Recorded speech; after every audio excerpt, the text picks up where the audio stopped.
यह एक जादुई बॉक्स है। जब भी आप इसके अंदर के दिए हुए काम को पूरा करते हैं तो आपको $1000 मिलते हैं। कुछ समय पहले जब आदमी ने दरवाजा खोला तो उसे वहाँ एक बॉक्स मिलता है। जब वो बॉक्स को खोलता है तो इसके अंदर एक नोट निकलता है। उसमें लिखा होता है कि अखबार को अपने हाथों से रगड़ना है। उस आदमी को नहीं पता था कि इसका क्या मतलब है, लेकिन उसने अखबार को ले लिया, फिर उसे अपने हाथों से कुछ देर तक रगड़ने लगता है। चौंकाने वाली बात यह है कि जब आदमी ने फिर से बॉक्स खोला तो वास्तव में अंदर $1000 थे। वो आदमी बॉक्स के साथ बाथरूम में चला गया। जब उसने फिर से बॉक्स खोला तो एक नोट वास्तव में फिर से अंदर आ जाता है। इस बार काम एक गुलदस्ते को तोड़ने का था। आदमी बाहर जाता है और गुलदस्ते को तोड़ देता है। परिणाम वास्तव में और $1000 है। अधिक पैसा कमाने के लिए आदमी ने बार बार दिया हुआ काम करना शुरू कर दिया। बाथ टब में पैसा इकट्ठा हो रहा था। आदमी जो काम कर रहा था वे अजीब हो रहे थे। यदि आप इस मैजिक बॉक्स को चाहते हैं तो कृपया इस वीडियो को लाइक कर दें। इस बार आदमी का काम बहुत अजीब था। उसे केवल अपने कुत्ते को लात मारनी थी और फिर वो $1000 प्राप्त कर सकता है। ऐसा प्यारा कुत्ता, क्या आप इसे लात मारना चाहोगे? कुत्ते की चीख सुनकर जो पत्नी खाना बना रही थी वो जांच करने के लिए ऊपर आने लगती है। उस समय आदमी पैसों से नहा रहा था। उसने ध्यान नहीं दिया कि महिला दरवाजा खोल रही थी। जब दरवाजा खोला गया तो उसकी पत्नी स्तब्ध रह गई, लेकिन वो आदमी नहीं चाहता था कि आदमी 20वीं मंजिल पर खड़े होकर पैसे लुटा रहा था। आसमान से पैसे गिर रहे थे।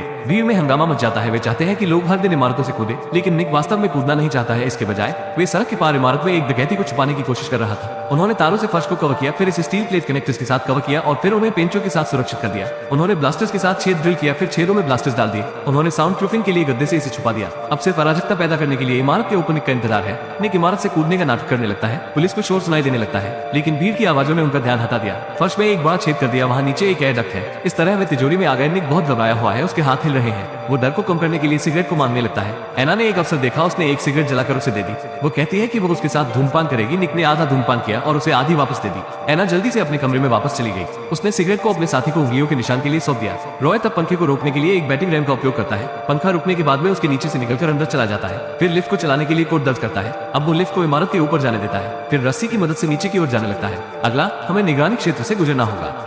इस छोटे लड़के को उसके भाई ने बेसबॉल मार दी, जिस कारण मौके पर ही उसकी मौत हो गई। पूरा परिवार टूट गया था। लेकिन बाद में उस रात जब बड़ा बेटा अपने पिता के गले लगा तो पिता ने अपने सबसे छोटे बेटे की मौत का बदला लेने के लिए एक चाकू उठा लिया। सौभाग्य से माँ एली समय पर आ गई। उसने अपने पति के हाथों से चाकू छीनने की कोशिश की, लेकिन चाकू छीनते समय उसके पति ने उसे मारकर बेहोश कर दिया। एना जब उठी तो उसने पाया कि उसका पति और बेटा वहाँ नहीं थे। तभी वो उन्हें ढूंढने लगी, लेकिन जब वो तहखाने में आई तो उसने पाया कि उसके पति के शरीर में चाकू लगा था। वो पहले से ही मर चुका था और उसका सबसे बड़ा बेटा दरवाजे के पास पीले चेहरे के साथ खड़ा था। एली ने अपने बेटे से पूछा कि यह किसने किया। बेटा बिना जवाब के उसे देखकर घूरता रहा। वो अपने लड़के को अपने पास बुलाने लगी, लेकिन जैसे ही लड़के ने आने के लिए सिर्फ 2 कदम उठाए, एली जल्दबाजी में नीचे पहुंची, लेकिन वहाँ कोई नहीं था और वहाँ से कोई दूसरा निकलने का रास्ता भी नहीं था। उसे पता नहीं लग पा रहा था कि आखिर हो क्या रहा है। लड़का कैसे गायब हो सकता है? उसके पास पुलिस को फोन करने के अलावा कोई विकल्प नहीं था। घर में पुलिस की जांच में पाया कि एना घर में एकमात्र जीवित महिला थी और उसके पति के शरीर में चाकू पर केवल एना की उंगलियों के निशान थे। चूंकि सबूत भारी पड़ रहे हैं, इसलिए एना को 2023 तक 30 साल की जेल की सजा सुनाई गई थी। बूढ़ी एना को जेल से रिहा कर दिया गया। वो अपने सामने हत्यारे घर